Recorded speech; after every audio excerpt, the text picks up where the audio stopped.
morning, dear students. Today we are going to start a new chapter, that is DNA replication and repair. And I already have uploaded one more video on the same topic, but that is mainly meant for BSc students. And this video based on DNA replication and repair is meant for MSc students. So we can expect something more details from this topic. So let's start. Prokaryotic DNA replication. So we are starting to learn that chapter by understanding the mechanism of prokaryotic DNA replication. The first thing that we need to understand is about the term origin. Origin means it's a beginning of something. In the same way, in prokaryotic replication, we consider the prokaryotic DNA,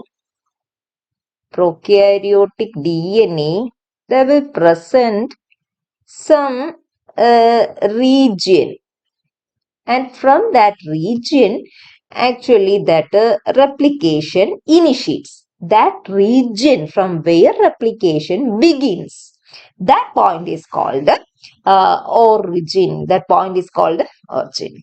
And in E. coli, there is a name for that origin, that location.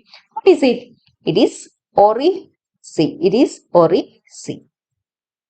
And these origins, they are function-wise, it is analogous, similar to promoters in transcription, DNA transcription. Okay.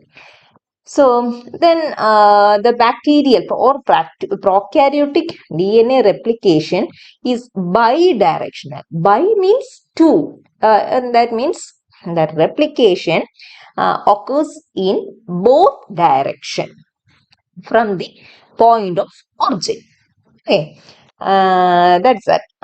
Then next point is we need to understand what is replication fork. Replication fork means they are certain side. We can see in this picture. Two sides are there. And these are the region where the replicating segments, these two are replicating segments. They are meeting with the non-replicating segments. So that is a junction between replicating and non-replicating segments from the point of origin. So that portion is called, that junction is called replication fork. Okay. And as we look into this image, we can understand that this replication forks are the point in the DNA where it undergoes unwinding or separation, strand separation. In both these points, the DNA strand separation continues. So that also another feature of the replication forks.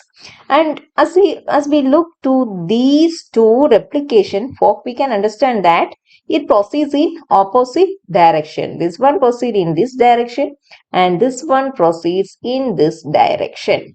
Okay, that's another thing. Then we can move to the next point, that is unwinding the duplex and strand separation. For the process of DNA replication, it is very necessary to unwind that duplex strand, or that strand need to separate. Only then replication is possible. Then which or what is performing that unwinding? What is helping that unwinding process? There are some enzymes. What is the name of that enzyme? They are topoisomerases. What is topoisomerases are doing? They change the supercoils in the DNA. Supercoils means what? It's very clear that if it present in the form of a duplex, and as we try to separate it from one point, it will create some tension or supercoil in the region next to the point of separation or strand separation. That supercoiling it gives give or it imposes more stress to that region. So it's very important. Only after relieving that stress, then only strand separation is possible. So that is why topoisomerase are very, very important. And in the case, in this prokaryotic DNA replication, the topoisomerase that is functioning is type 2 topoisomerase. That it means that topoisomerase are of different types. And it is this type 2 topoisomerase is known as DNA guidase, and this is responsible to relieve the mechanical strain that builds up in the DNA duplex or DNA duplex that is developed because of unwinding during the replication. Let's see how the topoisomerase relieves that mechanical strain.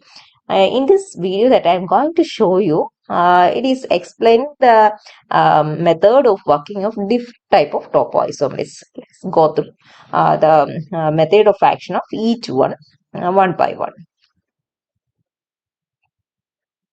This is topoisomerase 1A, and you need to consider that this hand as topoisomerase, in what way it is removing that mechanical strain. It's coming and it makes a cut, and it passed that cut ends across the other one and ligated. In this way, it relieves that strain. That is one method. And this is another topoisomerase 1B. But again, it makes a cut and unwind some more portion of the duplex and then join that cut ends. Then this is the one that we need to understand in connection with the prokaryotic DNA replication, that is topoisomerase 2. Here, instead of making a cut in only one strand, this enzyme is making a cut in both strands, and after that it move this duplex strand across the other duplex and relieve that super coiling or that additional coiling, and after that ligated the broken ends. And for this action, this topoisomerase 2 require the help of ATP. It needs energy. That's what we are going to see. So this enzyme, it makes two cuts in both the strand, and it is taking ATP, and it passes that duplex across the other duplex portion, and ADP is released. In this way, it relieves that strain developed in that DNA duplex because of strand separation. Okay. The next point that we need to understand is about DNA polymerases. This is the main enzyme that is doing DNA replication. In the case of transcription, which was that enzyme, there it is RNA pol. Here, this replication is done by DNA pol. Okay. And for replicating a template strand, this DNA polymerase requires that DNA template, that means that parent strand, and all the 4 deoxyribonucleoside triphosphate it requires. And one more interesting thing is that this DNA polymerase, it can add a new nucleoside triphosphate only to the 3-hydroxyl terminal of an existing strand. That means it means this DNA polymerase cannot initiate the replication of a parent or a template strand. It needs some prompt. It needs some assistance of something else. What is that? It is the presence of a primer strand. A primer strand is required, and towards its 3' end. Consider this B is 5' end and this B is 3' OH end. From this 3' OH end, this DNA polymerase and new nucleoside triphosphate and replicate parent DNA strand. So the important thing is that it needs a primer strand to initiate replication. Then let's see which are the different types of DNA poles that are present in prokaryotes. Three different DNA poles are present. DNA pole 1, DNA pole 2, DNA pole 3. And among these three, which is the most abundant one if we consider a typical bacterial cell or prokaryotic cell, it is DNA polymerase 1. Its number is around or in between 300 to 400 in a typical prokaryotic cell, and DNA polymerase 2 is only 40, or DNA polymerase 3 only about 10. Then another important thing that we need to understand is that the replication, the fashion of replication is semi-discontinuous. Semi-discontinuous means the replication that is happening with regard to these two template strand is not taking place continuously. Why is it so? Let's understand that. First, before that, we can take the case of this strand. This parent template strand. And we already understood that for initiating replication, the DNA polymerase requires the presence of a primer strand, primer RNA strand, and we can see that in blue color here. And the 3-OH end of this primer strand make a nucleoside loving attack bear on the 5-phosphate of the incoming nucleoside triphosphate. It makes an nucleophilic attack on the incoming nucleoside triphosphate, and by that way, this nucleoside triphosphate get added to the 3- end. Let 3- be here of this RNA prime. That nucleoside triphosphate get added to the 3- end of this RNA primer, and it start to grow towards the 3- direction. We know that the DNA polymerase always grow, the daughter strand always in 5- to 3- direction. So no matter there is no hurdles or blocks, it can grow continuously in a 3- direction. And we know that with regard to the parent strand, it always moves, the polymerase always moves in 3- to 5- direction. That is the rule, basic rule with regard to this enzyme. Understand what is that? Parent strand, it always moves from 3- to 5- direction. And with regard to the dot strand, it always generate that daughter strand in 5- to 3- direction. Okay, that's the rule. So with regard to this strand, no problem. It is possible to replicate continuously.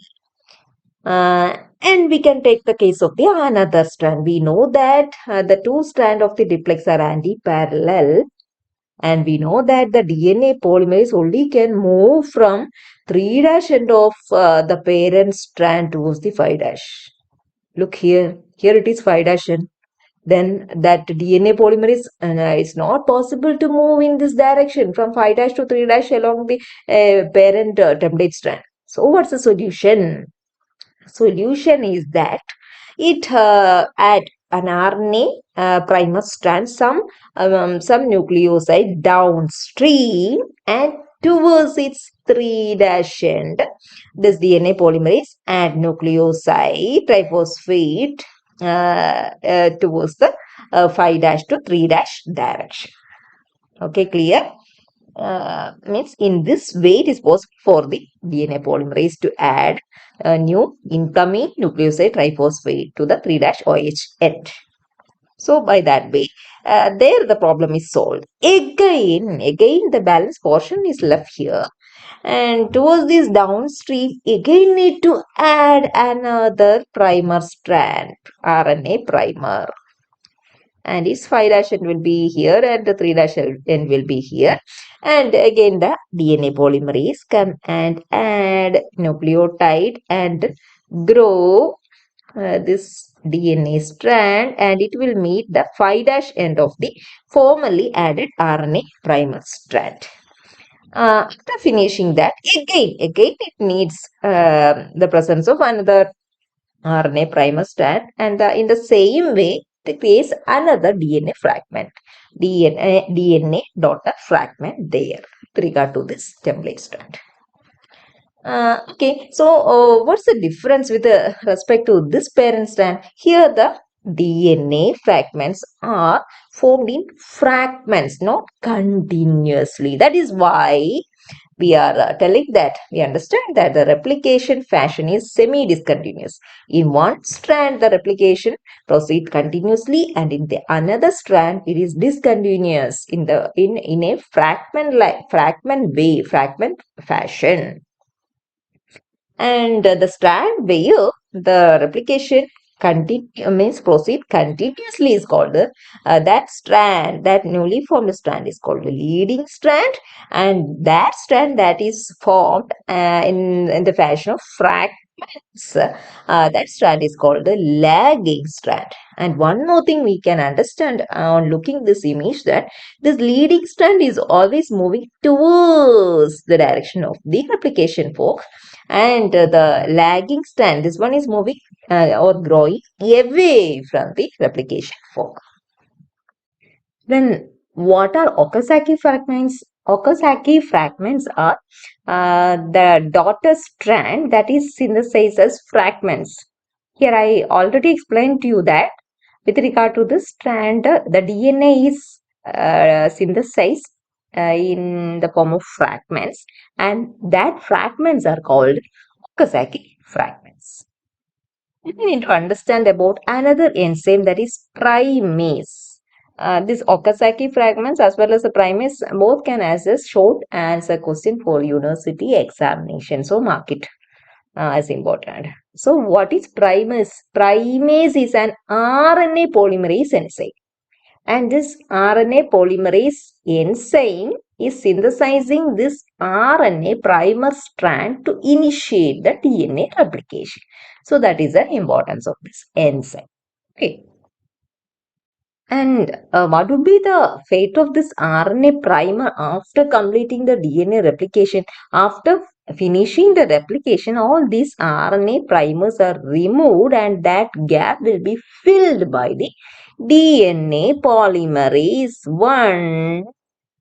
DNA polymerase 1 and DNA ligase. It seal the gap.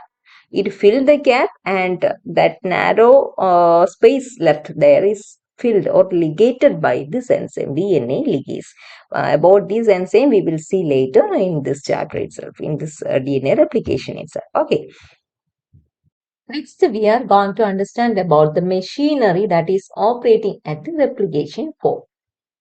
The important thing means we need to understand is that for replicating a DNA duplex, it needs to separate.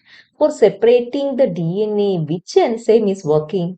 Its name is helicase. That's what I am going to show you first. This is a prokaryotic DNA. We know that the replication starts from the origin, and that strand separation is done by the enzyme helicase, and this helicase enzyme is an ATP dependent enzyme. Using the energy from the ATP, it dissolves the hydrogen bond that is holding the bases together in the duplex. And in this prokaryotic DNA, or in prokaryote, there are 12 different types of helicases are present. 12 different type of helicases are present. And of these 12 helicases, the major helicase is called DNAB helicase. And this DNAB helicase itself consists of 6 subunits. How many subunits?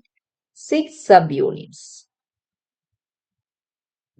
And these 6 subunits, they organize or assemble in the form of a ring around the DNA strand and unwind or separate the DNA duplex to facilitate the DNA replication. Okay. And there's one details of that process I am going to show you in the next slide. So this is a prokaryotic DNA. We can see the origin, that is ORI-C in the case of E. coli here. And one more protein is there. Its name is DNA-C. Its name is DNA-C. What is its role? This protein is the loader. It is loading the helicase, DNA-B helicase to the origin to initiate the strand separation. So let's see that. This is DNA-C protein. It go and assemble with the DNA-B helicase and fetch that DNA-B helicase to the origin and initiate the strand separation. That we can see. And this helicase always move along the lagging strand in 5' to 3' direction. So you have to note that this helicase is not moving along the leading strand. Instead, it is moving through the or moving along the lagging strand. So that's we can see here. And as it moves by separating the DNA duplex, then some unwind region is availed here, and it is very necessary to prevent the reassemblance of this unwind or separated DNA strands. Which protein is helping or helping to keep the strand as such means separated form itself. There are some other proteins. Its name is SSB or single strand binding proteins. As soon as the helicase separate a DNA duplex, then this SSB protein soon itself come and bind that single stranded DNA to prevent it from reassembling. So that is SSB protein. And next we need to understand about one more protein, and that is the primase. Primase, we already have seen in a former slide that this primase is laying down the primer RNA strand in the DNA against the DNA template to initiate the replication. So let's see that. As the primase enzyme come and associate with the helicase, then it will gain a name. Its name is primosome. Okay. So when it is called primosome, when this helicase got association with primase enzyme. Okay, and this primase occasionally only come and join with this helicase and lay down the RNA primer strand to the lagging strand. Okay, so here we can see that once more I will show you here this pink, that is the primase. As it associate with the helicase, it lay down this RNA primer strand for the lagging strand. As soon as a RNA primer strand is laid down with respect to the lagging strand, the DNA polymerase 3, which is the polymerase enzyme here, DNA polymerase 3. This DNA polymerase 3 extend that RNA primer strand, and whenever it finished that extension of the RNA primer, this DNA pole detach or separate from that site and it moves to another primer that got assembled in another portion, another region of the lagging strand somewhere near to the replication fork. So, the direction in which the RNA primer strand is laying down is from the point near to the replication fork. You can understand that process in the coming slide. Okay. That replication of this lagging strand, it follows a special mechanism. It has a name that's what I'm going to show you. That mechanism is called the hitching a ride or trombone model method of replication. That is mainly happening to the lagging strand. As we look to this image, we can clearly know that The line that is drawn in green is the leading strand and the red is the lagging strand. Okay, and here we can see this is the DNA polymerase enzyme, and as soon as the helicase unwind, it got a single stranded region, and as the RNA, as the primase lay down the RNA primer strand here, then it's very important to see the orientation of this lagging strand get held by the DNA polymerase 3. Look, because it is looping back that lagging strand away its 3' end to add the new nucleotides to extend or to replicate this portion of the DNA. So we know that DNA port 3 always can move along the template in 3' to 5' direction only, and also it synthesizes the DNA in 5' to 3' direction. That is by adding fresh or new nucleotides to the 3' OH end only. So by orienting the lagging strand in this way, it will get the 3' OH end of this RNA primer, and it can move along with this DNA pole that is doing replication in the leading strand. So it is taking a trip with this DNA pole. That is why this mechanism is called hitching a ride. It is taking advantage of the movement of this DNA pole that is doing replication here. Okay. Then as we look to the next picture, we can see that this DNA pole has completed the replication of this much portion of the DNA, means that lagging strand DNA. And on completing that replication, then it released that DNA. That also we can see. And in the meanwhile, the primase enzyme has already have laid out next RNA primer here. And this RNA primer is again held by the DNA polymerase in this fashion, to get its 3' OH here. 3' OH end again to add fresh nucleotides, and it continually add that fresh nucleotide, and that strand extend up to here. This portion is the 5' end of the formerly added RNA primer. Okay, I think it's clear. So that extension of this primer, it get finished on reaching the 5' end of the formerly added RNA primer strand.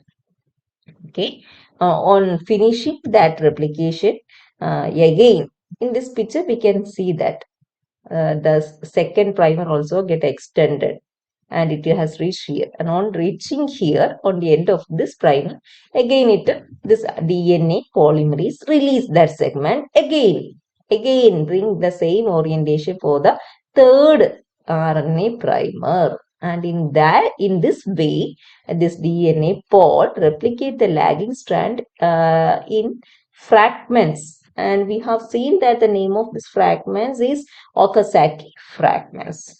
Okay, I think it's very clear. For today's section, I am just going to wind up here. In the next video, we will see the balance portion of DNA replication. Along with that, more details of DNA polymerase enzymes, its exonuclease activity, like that. So, thank you. I'm an icon, man. I'm a girl about a 10. I should fuck her in the Benz.